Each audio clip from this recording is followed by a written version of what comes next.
Hi குட்டீஸ், welcome back to குட்டீஸ் Brains channel.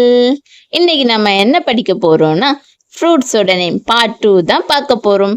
வாங்க வீடியோக்குள்ள போலாம். என் கூட சேர்ந்து நீங்களும் சொல்லுங்க.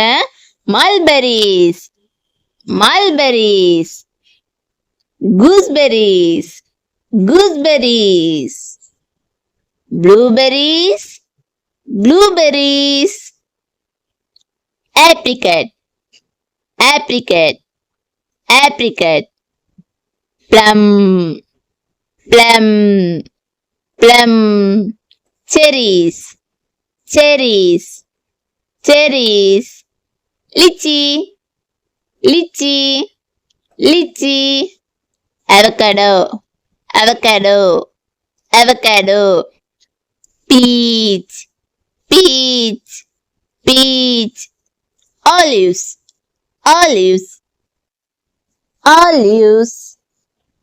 சூப்பரா என் கூட சேர்ந்து நீங்களும் சொன்னீங்க. இந்த வீடியோ உங்களுக்கு பிடிச்சிருந்துச்சுன்னா லைக் பண்ணுங்க, ஷேர் பண்ணுங்க, சப்ஸ்கிரைப் பண்ணுங்க. நெக்ஸ்ட் வீடியோல உங்களை பார்க்குறேன். பை.